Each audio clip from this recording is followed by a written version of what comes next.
Posgrados de Universidad Mayor presenta. A 2 años de las próximas elecciones hemos decidido nosotros, junto a los candidatos, iniciar también en mesa de diálogo un debate y unas entrevistas junto a ellos. Esta ronda que comenzamos ya la semana pasada, hoy tiene su segundo capítulo, lo vivimos junto al candidato de Chile Primero, Tomás Jocelyn Holt. Bienvenidos.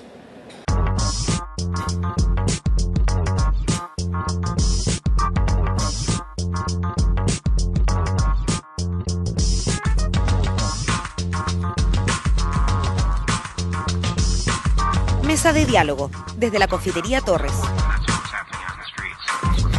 Estamos con Tomás Jocelyn Holt, abogado de la Universidad Católica. Fue secretario ejecutivo de la Alianza Democrática hasta la formación de la Concertación, diputado en varios periodos y también dirigente del Partido Demócrata Cristiano. En la actualidad es candidato a la presidencia por Chile Primero.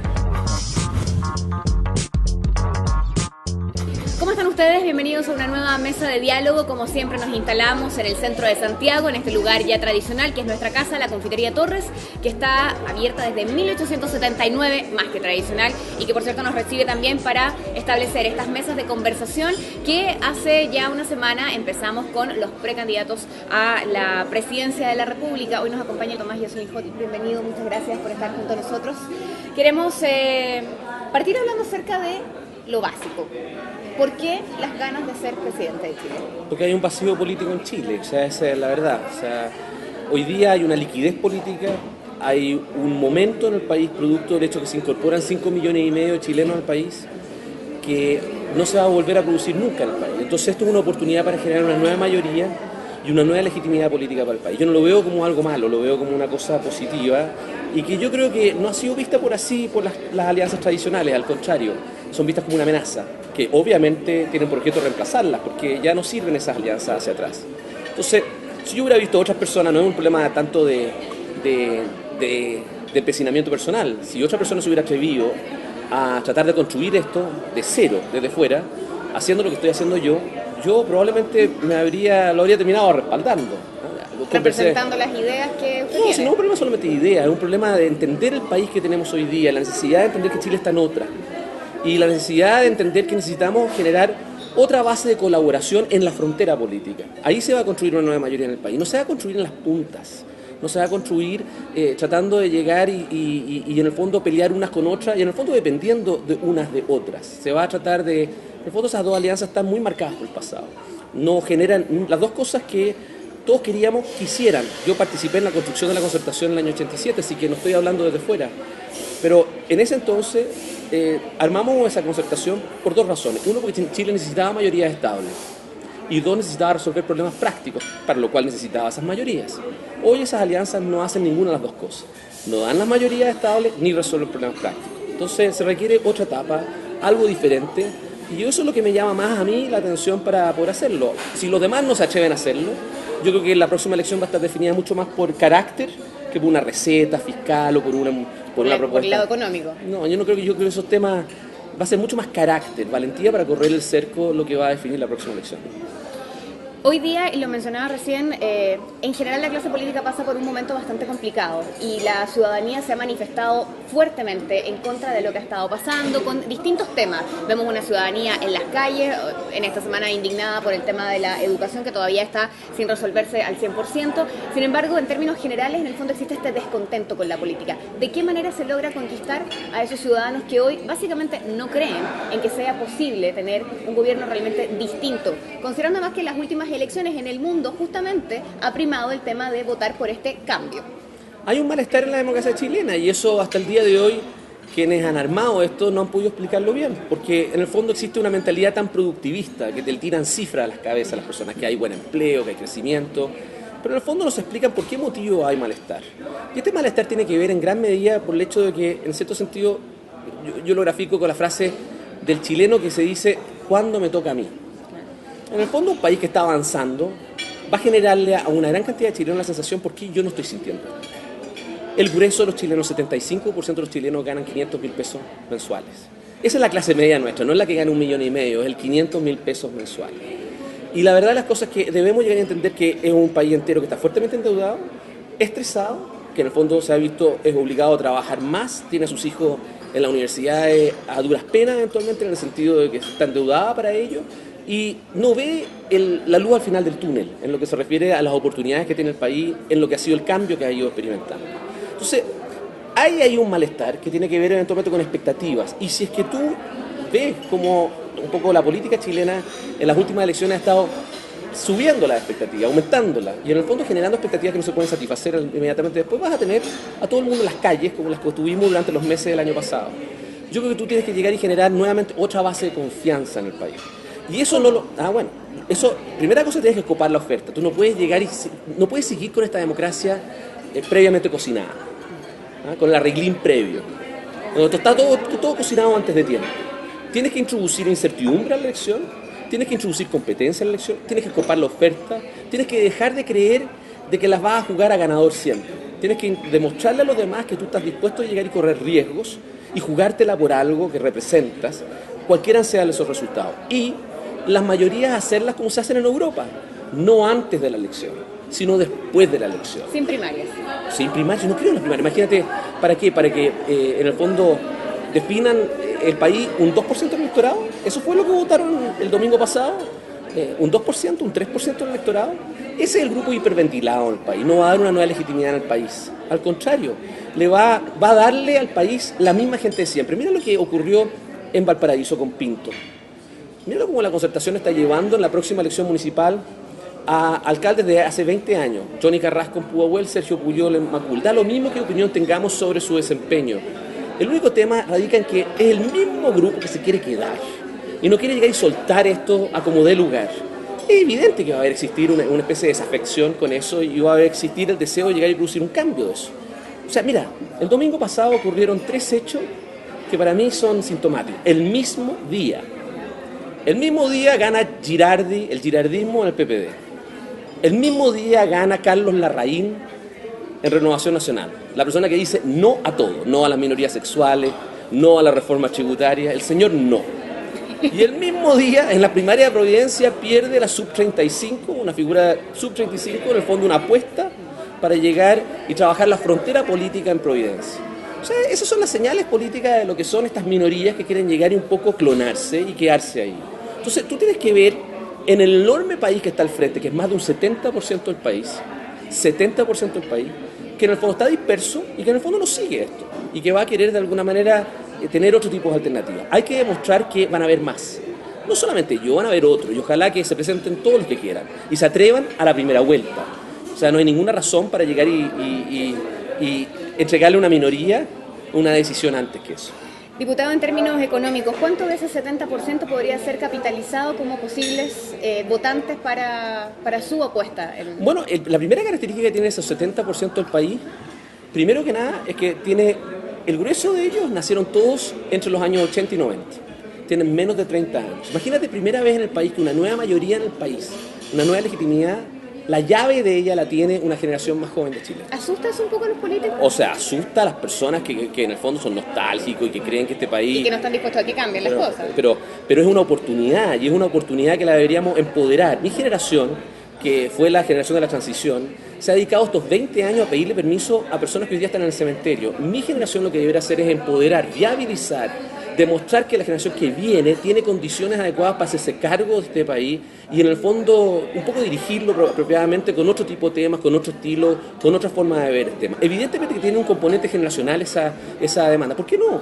Eso es un factor positivo y que en el fondo hay gente que va a querer que esa gente no vote, que esas personas menores de 35 años se queden en sus casas, descontentos. Al contrario, nosotros tenemos que llegar y demostrar que esas personas tienen mucho que hacer, que van a producir en cambio, que pueden hacerlo si que se atreven y que simplemente llegan y se abren a no aceptar este cinismo al cual los quieren meter de que no se pueden cambiar las cosas. Entonces, si tú me preguntas a mí, yo estoy convencido, es más una labor de motivarlos. O sea, si tú me preguntas a mí qué tengo que hacer, yo o cualquiera, yo aspiraría que ojalá otros hicieran lo mismo también. Es motivar a esa generación, tratar de moverlos, tratar de presentarle temas, no aceptar de que aquí los temas son blancos o negros y tratar en lo posible de llevar a las personas a una discusión que no esté marcada por el pasado, sino que una agenda de temas más hacia el 2030, el país que está emergiendo, los temas que van para adelante.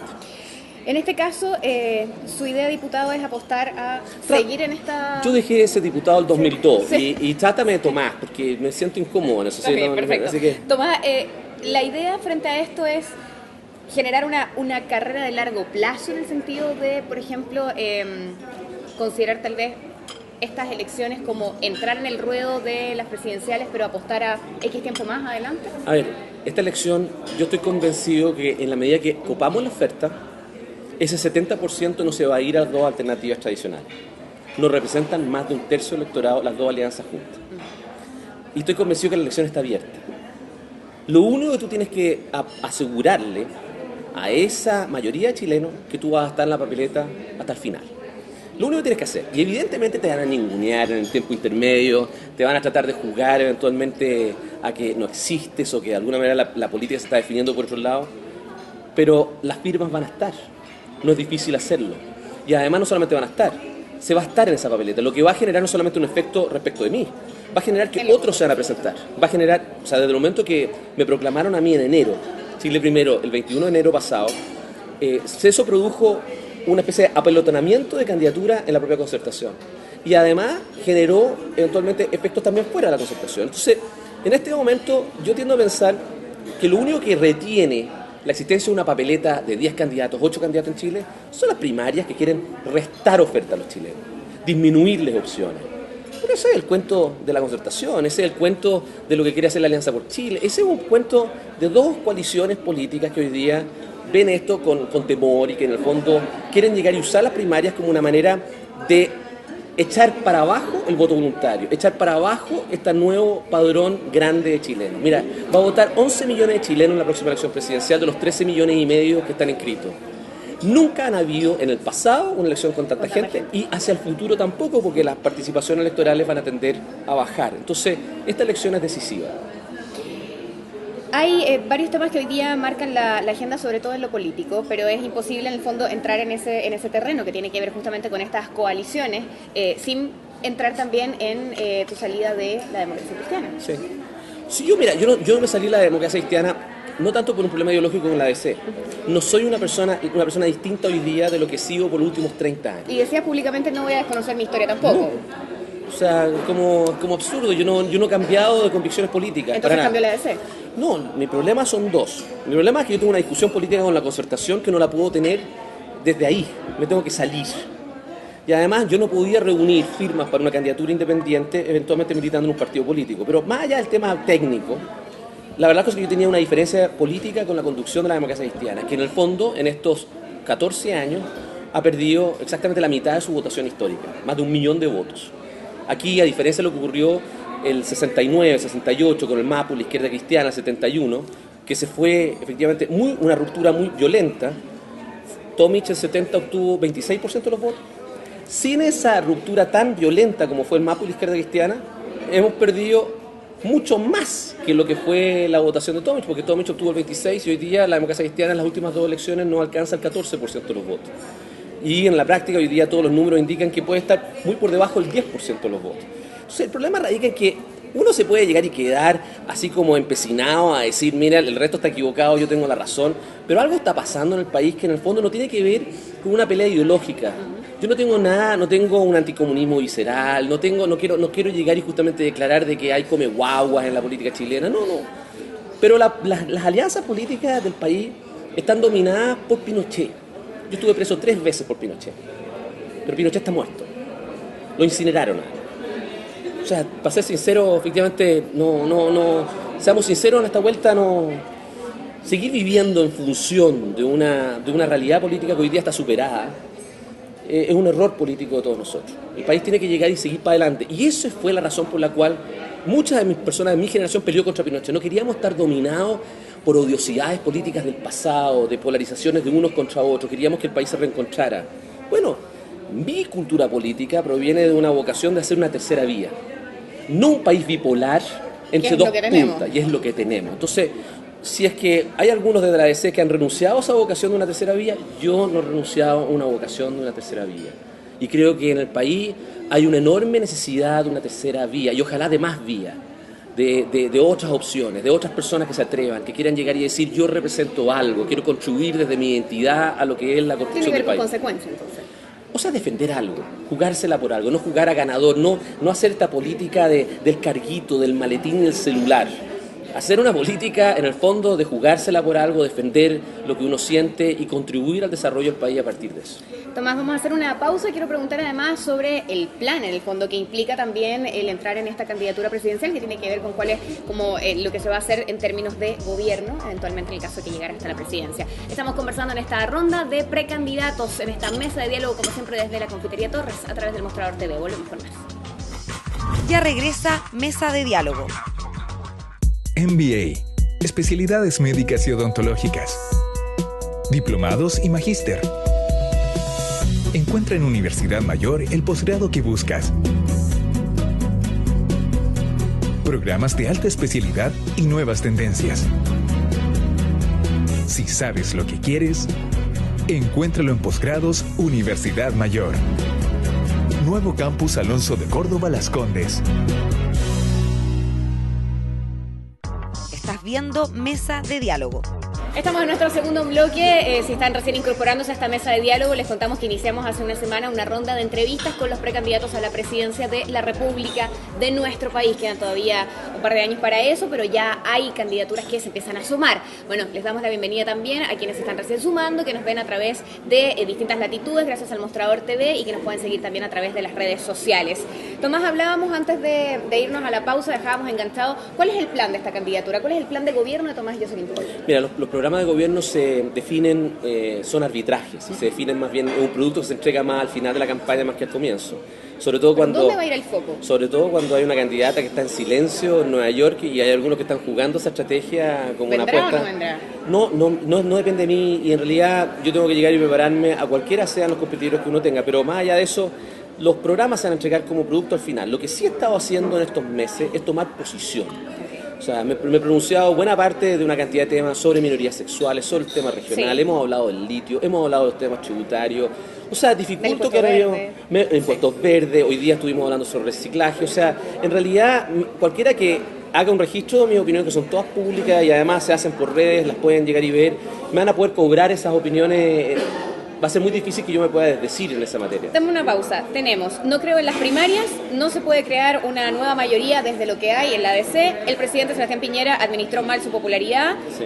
¿Por qué un médico o un abogado debe pasar por un examen sin el cual no puede ejercer y un profesor no, frente al resultado de la prueba inicia? Sí. Y además la propuesta de eliminar el impuesto al libro y subir los impuestos verdes. Hasta ahí vamos. Oye, gracias porque en el fondo demuestras que hay temas. O sea, eso te voy a decir con sinceridad, te agradezco ese registro, porque eso demuestra que efectivamente hay por lo menos opinión, que hemos estado haciendo un esfuerzo por tratar de no corrernos del tema, de tratar de alguna manera de decir, miren, atrevámonos a tratar de contribuir con opinión, no tengamos temor a jugárnoslos por algo. Y además hay mucho que contribuir eventualmente en esta discusión, no es poco, por así decirlo. Yo creo que se puede llegar y hacer bien. Ahora, esas tomas de posiciones, también eventualmente queremos llegar y tratar de no solamente darle cuerpo eventualmente con ideas, sino que además con un equipo humano de personas. Estamos haciendo viajes por todo el país, yo voy a ir a Concepción en estos días, ya he estado en el norte, efectivamente en La Serena, en Coquimbo, he estado en Calama, en la marcha que se hizo eventualmente con motivo del tema del Fondo Honor, he estado eventualmente en la Araucanía, en Osorno, hemos estado en Curicó, o sea, en realidad estamos en Valparaíso, he sido invitado por la Cámara de la Construcción para hablar sobre regionalismo y descentralización eventualmente, sobre todo con miras hacia lo que es el tema de Valparaíso. O sea, yo diría que eso ha sido una oportunidad enorme porque hay una enorme sed y demanda por tratar de dar liderazgo en Chile y tratar de dar efectivamente señales acerca de cuáles son los temas que vienen para adelante. Si tú me preguntas cuáles son los 4 grandes temas que a mí los focos que me interesan eventualmente son 4. Yo te dije al principio que lo que me motiva que hay un vacío político en Chile, pero los 4 temas son, primero, Chile tiene un problema con su diversidad. Es un país que le gusta ser homogéneo, casi ser todos como, efectivamente, uniformados como del colegio para adelante, todos vestidos igual y todos pensando igual. Y por eso pensar distinto también genera problemas. Pero Chile hoy día es un mosaico de minorías como nunca fue antes de lo que nosotros conocíamos. Minorías sexuales, identidades religiosas distintas, inmigrantes que hoy día han aflorado con identidades propias, identidades regionales que hoy día están representándose de otra manera, que eventualmente sienten que ahí hay la fuente de una nueva identidad, un nuevo compromiso, mucho más que el Estado, este Chile republicano, democrático que nos ofrecía Lago, esta especie de república decimonónica. El Chile de las regiones es la oportunidad donde uno puede llegar y tener más identidad y compromiso que lo que se hacía de otro lado. Entonces, si tú me preguntas a mí, yo tiendo a pensar eventualmente de que el tema de las diversidades y el tema de cómo nosotros efectivamente le damos sentido a esas diversidades como una fuente de compromiso es mi primer desafío eventualmente para tratar de llegar y meter en esta elección. O sea, yo quiero tratar de demostrar de que este mosaico de identidad y de diversidad es una fuente de algo positivo. Yo sé que eso me va a llevar a discutir con Carlos Larraín, eso me va a llevar a discutir a todos los que les gusta vestirse con el uniforme, ¿no? Y la verdad las cosas es que no creo en el Chile uniformado. Dos, Chile tiene una demanda de una reforma política.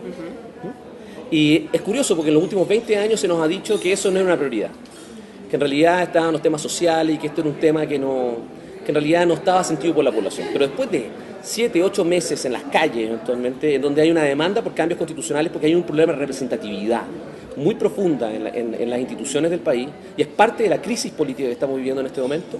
Si tú me preguntas eso, necesitamos que el próximo presidente ofrezca una reforma política viable, hacerla. Y yo me he comprometido que en los primeros 6 meses de un mandato mío, el Congreso Nacional va a votar una reforma política simple, 5 artículos de la Constitución, pero que va a tener 2 patas, una parte política y una parte regional. Voy a comprometer a tener elecciones de intendentes o gobernadores regionales, como los quieras llamar, para el 2016, y un plan de acción a 8 años que puedan llegar y justamente asimilar competencias que se le vayan traspasando a esos gobiernos regionales para llegar y hacerse cargo de las nuevas funciones de una manera adecuada, que funcione bien, no sea solamente un tema electoral, sino que funcione equilibradamente y resolviendo un conjunto de temas que estamos de alguna manera viendo hoy día. O sea, yo diría que la reforma política hoy día es necesaria y una demanda que se siente eventualmente como parte de la ciudadanía. 3, yo diría que hay una necesidad de reconstruir el Chile en comunidad. ¿Qué quiero decir con eso? Están todos los temas de educación, reforma tributaria, todos los temas que tienen que ver eventualmente en cómo invertimos en bienes públicos en Chile. Cómo volvemos a tratar de alguna manera de tener un país que funcione en comunidad adecuadamente y con medidas específicas. Ahí están todos los temas, o sea, yo diría, pero en el fondo con un norte determinado. Cómo recrear una sociedad en la cual nos podamos llegar a identificar participando en común, no cada uno a su suerte. No la ley de la selva, sino que un nuevo compromiso donde podamos llegar y sentirnos, en el fondo, con un nivel de lealtad recíproca y al mismo tiempo en algo común, participando con una identidad común. O sea, Chile en comunidad para mí es clave y yo creo que está súper debilitado hoy día y alguien tiene que darle liderazgo suficiente para recrearlo en medidas específicas y en políticas públicas. Y la cuarta idea es cómo superamos el Chile cínico. El Chile cínico que me tiene a mí desesperado, te voy a decir. O sea, el Chile cínico es un país eventualmente, el que te decía hace un rato atrás, ¿cuándo me va a tocar a mí? Es terrible un país así. Hay que volver a darle esperanza al país, que pueda llegar y ver la luz al final del túnel. Y esto es un problema más emocional que otra cosa. Yo te decía hace un rato atrás que la próxima elección no se va a definir en torno a una receta económica, sino que en función de carácter. Y va a tener que tener mucho más que ver con motivación, en generar liderazgo y un clima de recrear una confianza en el país. Pero eso pasó en la elección anterior a Sebastián Piñera. En gran medida el tema de la emocionalidad fue lo que jugó a favor de Michelle Bachelet. Yo creo que ella el año 2005 fue capaz de captar una identidad de la clase media eventualmente que quería algo más afectivo en mitad de una crisis económica que fue clave. Y además introdujo el tema de la mujer, que no había estado presente eventualmente en una demanda en el país y lo logró expresar de una manera notable para el momento que existió. Lo que yo discrepo es creer de que esa receta va a funcionar en el 2013. O sea, el país del 2013 no tiene nada que ver y yo creo que sí tiene que ver con una cosa emocional, sí, evidentemente, pero mucho más que ver con esta sub-35 que yo estaba hablando hace un rato atrás. ¿Cómo damos la emocionalidad para que esa generación se sienta dueño de casa, por así decirlo, pero dueño de casa no desde la Alameda protestando, dueño de casa como el deseo de que tienen la oportunidad de poder hacer una diferencia importante en el futuro y darle una nueva savia al país de una manera determinada. Entonces, si tú me preguntas a mí, eso es lo que está ocurriendo cuando tú ves que Ollanta-Humala, que 2 años antes de la elección no tenía ninguna posibilidad de ganar, hoy día tiene 58% de popularidad, el doble de la de Sebastián Piñera. Si tú ves los índices de satisfacción, de la democracia en Ecuador y en Perú son mejores que los nuestros, en Bolivia son mejores que los nuestros. Entonces yo te quiero tratar de decir que algo está pasando, que esta generación, esta élite chilena, no solamente política, sino que empresarial, militar, de las élites chilenas, si tú la comparas con la élite chilena del fin del siglo XIX, yo creo que tuvo mejor resultado la del siglo XIX, fíjate. Independientemente de lo que uno pueda creer, pero crearon instituciones y que de alguna manera fue distinto el desarrollo. Hoy día esta generación, que está mejor formada que las anteriores, se ha educado en el extranjero, ha tenido mejores oportunidades en un largo periodo de paz para poder dar prosperidad al país como nunca antes había conocido el país. hoy día está perplejo porque tiene un país que no comprende o no valora esos logros y no se siente parte de esos logros. Entonces yo te diría, en general, aquí hay un tremendo desafío. Esto no es culpa del país, esto es culpa de los estratos que debieran, en el fondo, cumplir un rol de liderazgo que no están haciendo. ¿Dónde están? Yo le dije de repente a un militar, hace pocos días atrás, además que fue general director de Carabineros, a general Cienfuegos, se lo dije. Yo le dije, mira, dime, ¿dónde están los Conrado Ríos aquí de esta generación? Que pudieron firmar un tratado con Perú el año 29. ¿Dónde están? ¿Dónde está el Crescente Razzuri en la iglesia en Chile hoy día? El que pudo haber firmado un acuerdo, un pacto, eventualmente un concordato para separar la iglesia del Estado a principios del siglo XX. ¿Dónde está el Diego Barros Arana de esta generación? Tráiganmelo. ¿Dónde están? No están, no existen. Entonces yo te diría que en general esta generación yo la veo que en el fondo, a pesar de todas las oportunidades que se han dado, a pesar de lo que fue el éxito o el logro que se pudo haber al haber diseñado una transición exitosa, por así decirlo, está fracasando y está llevando un país a un momento que tiene que llegar y hacer un nuevo influjo.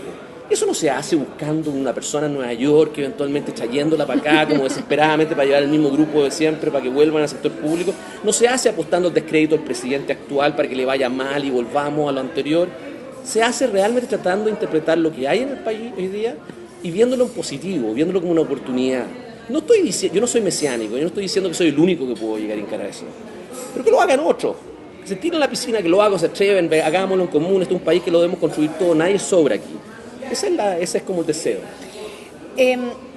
Frente a esta última encuesta CEP, que fue bastante lapidaria, hablábamos justamente de los números frente a la labor del presidente Sebastián Piñera, de cómo ha sido valorada por la ciudadanía su gestión, o no valorada en realidad, o bueno, en fin, vamos a entrar ahí en otra materia después. Pero estos números dan claramente el favor a Michelle Bachelet como una posibilidad.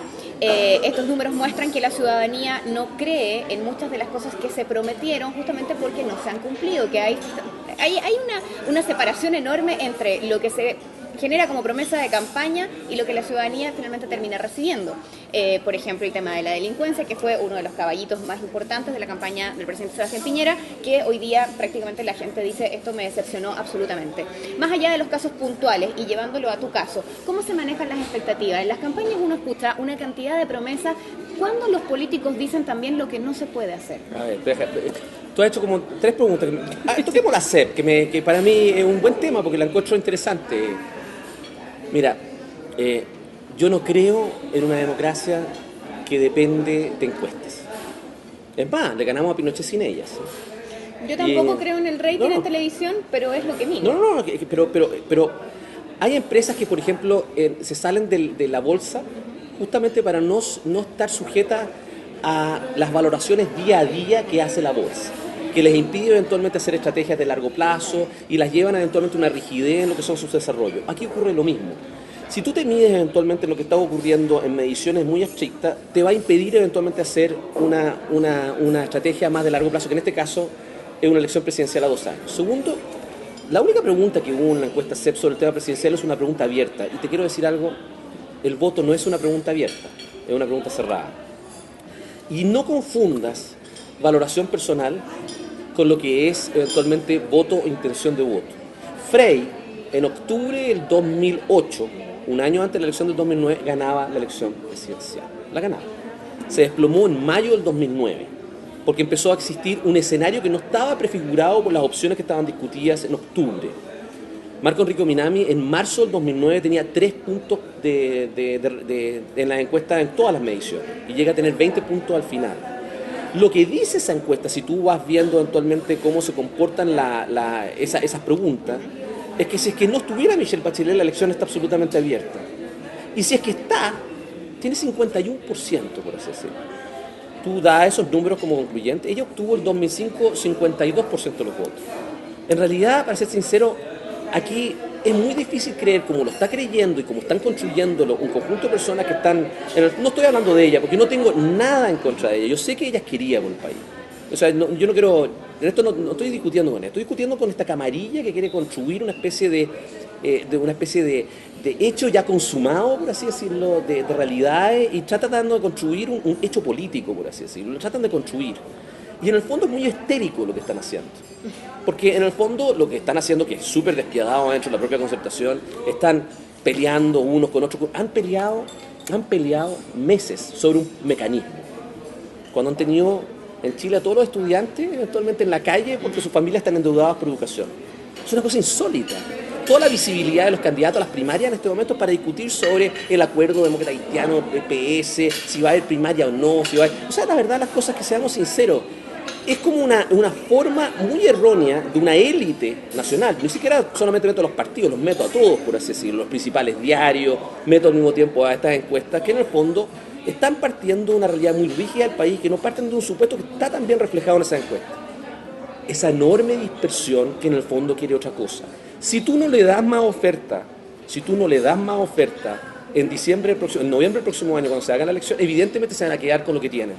Pero va a haber más oferta. Y me extraña que gente inteligente que están trabajando en equipos de prensa o en equipos de editores no se den cuenta que van a haber más oferta, va a existir más oferta. Y eso va a tener un impacto cualquiera que sea, aunque sea el ratón Mickey, que eventualmente se presente en la próxima elección. O sea, no es una cuestión que tenga que ver mucho con desempeños personales. Entonces, esa falta de anticipación, esa falta de rigor, es lo que yo creo que está llevando a un conjunto de personas a confundir sus deseos con la realidad. Y en esa materia es lo que la hace ser muy histérica, muy forzada, muy poco serena a la luz de lo que está ocurriendo en el país. Y déjenlo, mira así, déjenlo. Tarde o temprano, las preguntas se van a ir cambiando. Entonces, ya no vamos a estar hablando sobre preguntas abiertas, sino que de preguntas cerradas. Ya no vamos a estar poniendo en esa encuesta escenarios posibles y juntando duplas de nombres que en realidad son posibles. Vamos a estar hablando de las personas que vamos a ver, que vamos a estar en la papeleta en noviembre del próximo año. Porque no esperamos ese momento, no se preocupen. Y se van a encontrar con que vamos a tener una elección muy parecida a lo que fue la elección francesa en primera vuelta, en donde hubo 10 candidatos. Y nos vamos a encontrar con una realidad muy parecida a lo que hubo en Perú, con 15 candidatos presidenciales en la última elección. Y eso no es una tragedia. Solamente dejen de ver al país a partir de una idea tan preconcebida. Tratemos de ver otros códigos. Tú tocaste muy bien cuáles son las preocupaciones. Es educación en primer lugar. Es salud en segundo lugar. Es delincuencia en tercer lugar. Y esos son los temas, y seamos capaces al mismo tiempo de generar un grupo humano que se pueda abocar a esas demandas de una manera creativa para tratar de cambiar un poco esas percepciones. Tomás, voy a volver en el tema de las expectativas, pero al regreso hacemos una nueva pausa. Estamos en esta mesa de diálogo, como siempre, a través del Mostrador TV. Volvemos con más.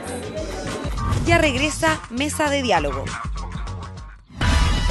Conéctate con el Mostrador TV.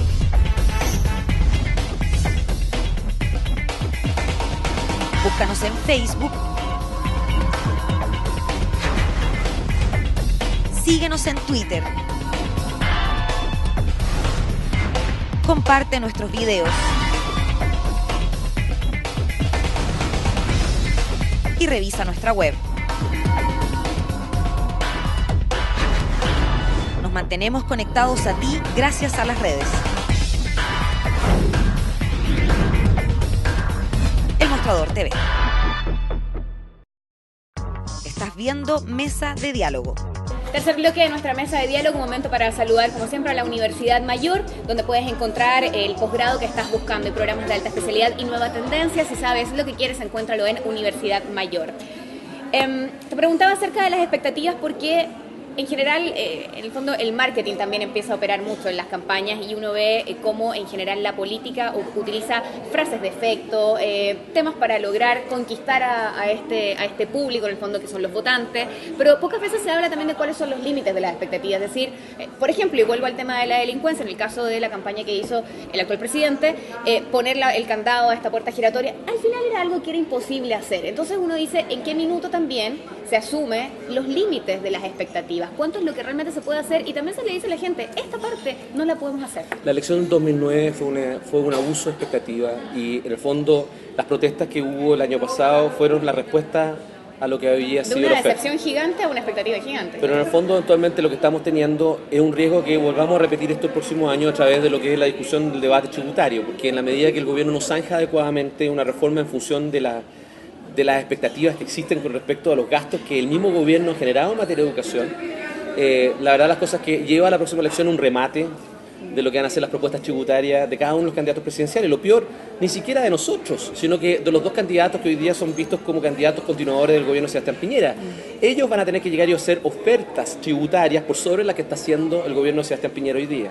Yo creo que eso le hace mal al país, porque en el fondo va agitando eventualmente un clima en el país que en vez de llegar y restablecer confianza, las echa a perder. Si ese es el defecto de llegar y jugar a exacerbar expectativas que no se pueden cumplir. Tú, para construir una nueva mayoría y una nueva legitimidad, tienes que llegar y trabajar la frontera para trabajar de personas que vienen de distintos lados. Generar una nueva mayoría, pero una nueva base de confianza. Esa es la meta, esa es la razón por la cual estás haciendo esto. No es simplemente para armar una cosa técnica y así, un acuerdo menor. Tienes que hacer una cosa sincera, que de alguna manera genera una especie de compromiso en el país distinto. Y no lo vas a hacer con esta especie de puya política que estamos teniendo en este instante. Entonces, si tú me preguntas a mí, hoy día a mí me parece que yo creo que nadie se va a ocurrir eventualmente ir a la elección nuevamente hablando de las puertas giratorias. No veo a muchas personas, además, imagínate, este gobierno llegó y hizo un indulto de ¿cuánto? ¿2.000, 3.000 reos? Sí. ¿Ah? ¿2.000, 3.000 reos? ¿Ah? O sea, a mí me sorprende eso, actualmente. Y salió piola, sin ningún problema. O sea, yo quiero tratar de plantear, yo veo muy difícil que hoy día en ese tema eventualmente encontremos una lógica al revés. Vas a encontrar de parte de personas que no están en el gobierno eventualmente cobrándole la cuenta al inversa, pero que en el fondo nosotros tenemos que volver a generar algo que genere credibilidad en el país y que genere credibilidad y en el fondo vea que hay un grupo humano bien inspirado que sea capaz de identificar los problemas y darle una solución creíble en el mediano y largo plazo. Entonces, yo, para serte sincero, yo creo que, mira, en agosto del 2009 yo planteé, antes de la elección presidencial, que si Sebastián Piñera ganaba iba a ser el quinto gobierno de la Concertación, con una entrevista con la Connie Stipicic en la revista ¿Qué pasa? Así que esa es la oportunidad que se dio. Y la verdad es que creo que el tiempo me demostró tener la razón. Este es un gobierno que gobierna más o menos parecido, exactamente con la misma lógica que aprendió de los gobiernos anteriores. Y esa es la lógica que está desplomada hoy día. Claro. No podemos seguir gobernando el país así. Tenemos que ser más sinceros, tenemos que generar una candidez política de otra manera para llegar a identificar los problemas y plantearlos de otra manera. Si tú tienes dos candidatos que están disputándose, en el fondo, uno, el descrédito del gobierno de Sebastián Piñera, que no va a estar en la papeleta del 2013, y otro tratando de decir que vamos a volver al pasado, en el fondo vamos a tener un país histérico, que en el fondo va a desconfiar unos de otros, y al día siguiente de la elección, en el fondo vamos a estar donde mismo, da lo mismo quien gane. Si tú copas la oferta y tú obligas a salir del lugar común y obligas eventualmente a tratar de generar otra base de motivación y otra forma de construir confianza, ya ese discurso no te va a servir. Entonces, sí, yo sí creo que el tema de las expectativas es clave. Sí creo que el tema de las ofertas es clave. Sí creo que este gobierno ha abierto temas y no los ha cerrado. Tiene una ley sobre desmunicipalización de la educación que está parada. Tiene al mismo tiempo una ley de carrera docente que eventualmente la tiene programada por una tramitación de 3 años para que entre en vigor al 4º año. O sea, imagínate lo que significa eso. El próximo gobierno va a tener que llegar a enfrentar lo que es una tramitación de un tema que es altamente sensible en el país. Tiene una cantidad de temas que ha abierto y no ha cerrado. Es tiempo de llegar y gobernar. Yo creo que hay que ayudar. Yo no deseo que le vaya mal. Yo no voté por Sebastián Piñera, pero no le deseo que le vaya mal. Y creo que apostar a su derrota política le hace mal al país. Pero creo que es tiempo de pedirle, sobre todo en estos 2 últimos años, que cierre temas. Concentración. O sea, yo creo que, primero que nada, yo creo que aprendió la lección. Imagínate, hace un año, estamos a punto de tener el discurso 21 de mayo. Sí. Hace un año atrás, dejó la embarrada. Si tú te recuerdas, efectivamente entró al Congreso y salió con un país más dividido como entró.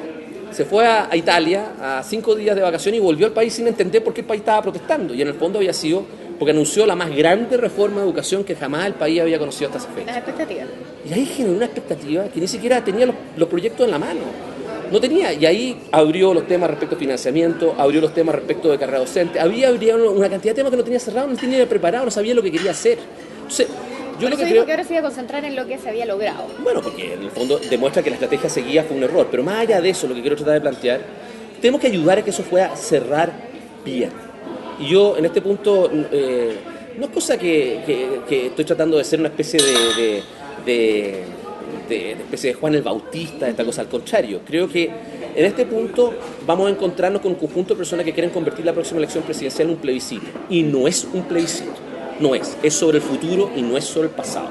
Eso es súper importante entenderlo. Y yo voy a jugar, a recorrer por lo menos dentro de mis fuerzas todo el país para llegar y decir así hasta el cansancio, esto no es un plebiscito, tiene que ver con el futuro de Chile.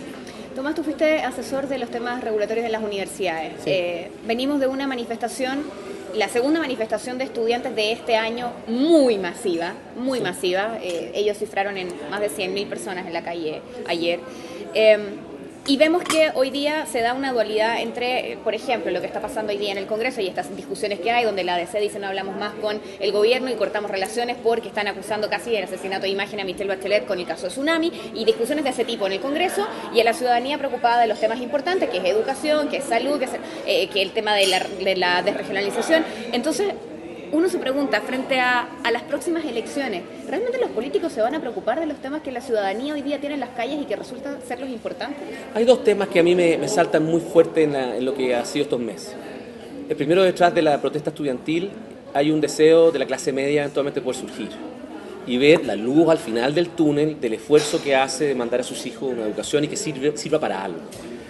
Y la verdad, las cosas que no está sirviendo para muchos actualmente. Están recibiendo, hemos aumentado lo que es la matrícula universitaria. 1 de cada 2 chilenos hoy día puede continuar sus estudios postsecundarios, pero en el fondo no estamos resolviendo los problemas de empleabilidad, no estamos resolviendo los problemas adecuados de financiamiento, no estamos resolviendo los problemas de calidad, no estamos resolviendo el tema de lo que significa la oferta que están recibiendo esas personas. Y es más, lo que es peor, en el siglo XIX nuevamente las universidades crearon nuevas fronteras del desarrollo del país. No era solamente producir profesionales, como quien produce platos, sillas, mesas. Era producir eventualmente nuevas fuentes de crecimiento, de nuevas oportunidades de innovación en Chile, que fue clave eventualmente para saltar de un momento a otro en el desarrollo del país. Hoy día nuestras universidades no están haciendo eso. Entonces, lo que nosotros necesitamos hacer es cómo aprovechamos esta protesta para captar esa demanda adecuadamente, que es una demanda súper sensible, que es que no la instrumentalizamos, sino que la captamos bien, es una oportunidad nuevamente. Ojalá que no disipe, ojalá que se mantenga como una demanda que nos exija a cada uno de nosotros. Yo te diría que eso es la primera. Y la segunda, yo te vuelvo al punto, entonces tiene que ver en surgir, el deseo de surgir. En la década del 50 en Chile, era el Estado, era el sector público, era la clase media que se incorporaba al país y se incorporaba a sus instituciones. Hoy día es un país disperso, que nadie sabe dónde, es una especie de selva, sobrevivientes. Súbete a traer un taxi hoy día, entonces te vas a encontrar con probablemente el sobreviviente mayor, que es el taxista. Entonces, que ese sujeto funciona en la selva, no depende del Estado, no depende de ayuda alguna, no tiene subsidio, y la verdad las cosas que el tipo está ahí efectivamente funcionando y ve el país transitar, protesta o no, y sobrevive. Yo creo que él representa, como muchos eventualmente, un país que se las trata de arreglar. Claro. Tratemos de entender esa psicología. Chile no busca vida. Bueno, Chile hoy día es mucho más disperso por eso. En vez de llegar y tratar de meternos en una discusión tan estructurada, tratemos de entender este nuevo país que de alguna manera hemos dado lugar a formar, y tratemos de darle liderazgo. Es un Chile nada que ver con el Chile de nuestros padres, no tiene nada que ver con lo que es el Chile de nuestra juventud o niñez. Es un Chile que tiene muchas oportunidades, es un buen Chile, es un bonito Chile, pero es un Chile que requiere trabajo y que requiere al mismo tiempo otra mirada. Yo creo que hay que verlo así. ¿Es posible tener educación pública gratuita? ¿Estás hablando de educación escolar o educación universitaria? Universitaria, que es la que están hoy día luchando. Yo voy a decirte lo que yo no tengo por qué financiarle la educación universitaria a estudiantes de Derecho a Chile que van en BMP a sus clases. No tengo por qué. O sea, si alguien me dice a mí por qué motivo alguien tendría que hacer eso, actualmente, por favor que me lo justifiquen. O sea, aquí hay que darle la educación, hay que financiar la educación pública, efectivamente universitaria, a quienes no se la pueden financiar. Ese es el desafío principal que tenemos nosotros. Pero entendamos, el día que las universidades tradicionales eduquen a la población más pobre del país, yo no tengo ningún inconveniente eventualmente de discutir la educación pública gratuita en el país. Pero mientras la educación universitaria pública concentra los estratos superiores del país versus las universidades privadas que están concentrando los estratos más pobres del país, no me parece justo eventualmente llegar y concentrar los recursos en un sector y no en otro. Yo creo que en esta vuelta lo que hay que tratar de hacer es meterse en otro tipo de tema, calidad, meterse en el enorme problema que significa el hecho de tener un sistema rarísimo, en donde hemos aumentado la oferta, tenemos más universidades, pero las matrículas están subiendo. Los aranceles suben, rarísimo, este es el capitalismo más raro que hemos efectivamente heredado. Al revés. Hay que meterse en los aranceles, hay que empezar a fijarlo, hay que llegar y justamente no creer de que esto es una cosa que funciona con una transparencia, eventualmente y criterios de competencia. De regulación del libre mercado. Hay que empezar a quitarles a las universidades públicas el hecho de que tengan que financiar su investigación científica. Un 40% de lo que están significando los aranceles a las universidades está yendo a financiar lo que es la investigación científica. Si tú lo sacas, no es lógico que los pregrados estén financiando ese esfuerzo. Si tú lo sacas, bajaría los aranceles y eso produciría un impacto en todo el sistema integral. No es lógico que las universidades privadas, no es lógico que los alumnos de pregrado estén financiando su expansión inmobiliaria. No es lógico. Y lo que nosotros tenemos que hacer es ser capaces de meternos, no solamente en aranceles, meternos en gestión, gobiernos corporativos universitarios, ser capaces al mismo tiempo de llegar y hacer política de posgrado. En Chile no se hace política de posgrado. Ser capaces al mismo tiempo de meternos en la cocina de los temas que hagan que eventualmente la calidad universitaria de lo que estemos haciendo hacia el futuro, que va a tender a aumentar la matrícula universitaria, no a disminuir. Si hoy día es 1 cada 2 chilenos en edad entre 18 y 24 años, de aquí a 10 años, 12 años más va a ser un 7 de cada 10. Va a aumentar. Si nosotros vamos a tender a aumentar esa matrícula universitaria, garanticemos de que la calidad de las personas que estén ahí puedan llegar y funcionar, que no tengamos los índices de deserción que estamos teniendo actualmente, que no tengamos los problemas de acceso, de falta de comprensión al momento de ingresar al sistema universitario. El 40% de los alumnos que entran a la universidad hasta el día de hoy no saben lo que están leyendo. Entonces tenemos que nivelar, tenemos que mejorar los estándares de ingreso, tenemos que llegar y mejorar las calidades. O sea, esos son los temas, si tú me preguntas a mí, para llegar y hacerlo. Lo otro es una pelea para tratar de diferenciarse quiénes son buenos y quiénes son malos. Pero repito, si tú me justificas por qué motivo habría que llegar y financiarle al tipo que financia, que maneja eventualmente un bembé a la Escuela de Derecho de la Chile, ahí en Pionono, yo feliz, ningún problema, lo discuto, pero a él no le corresponde. Yo en este tema, cada vez que me van a decir de ahora en adelante me dicen, ¿tú estás por la educación pública gratuita universitaria? Voy a contestar, yo estoy por educación 2020. Yo va a ser como la consigna que voy a contestar de ahora en adelante, así como lugar común. ¿Tú estás por la educación pública gratuita? No, yo estoy por educación 2020. Yo me pongo la camiseta de educación 2020. Me encanta lo que está haciendo Mario Weissblut.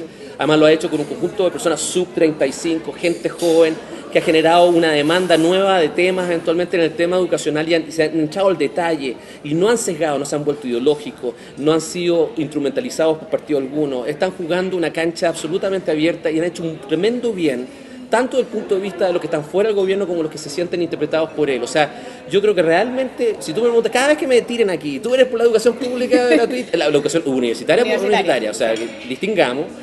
Yo voy a contestar, yo estoy por educación 2020. Por eso resulta también bastante insólito que no les hayan consultado a ellos frente a este planteamiento de la reforma en el financiamiento de la educación. Mario y su gente ha querido llegar y privilegiar y ha dicho, ¿por qué no aprovechamos la energía para llegar y mejorar la educación escolar? Ahí hay un tema enorme, este año debería ser carrera docente. Hemos visto recién los resultados de la prueba inicia, que es un desastre.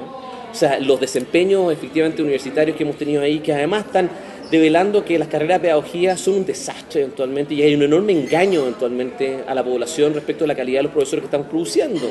Las universidades deben tener un sistema de acreditación obligatoria, las pedagogías deberían tener efectivamente la obligatoriedad de rendir la prueba inicia y las que les va mal en los porcentajes que hemos conocido ahora deberían perder sus pedagogías. Tomás, tenemos que cerrar, ya se nos acaba el tiempo. ¿Existe voluntad, crees tú, política para que, por ejemplo, cambios como los que tú nos estás planteando se puedan realizar? El presidente en Chile es un tótem. Y la verdad es que tenga mayoría o no, tiene capacidades para llegar adelante en la agenda de ellos. No hay ningún presidente que no ha sido capaz de aprobar su programa legislativo. Un presidente en Chile es irreemplazable. O sea, cumple un rol de liderazgo, de señalamiento, de directrices, de prioridades que es clave. Si quiere jugarlo, y sabe jugar su popularidad, no en cambiar un director técnico de la selección, sino que jugar los temas que tiene que jugar.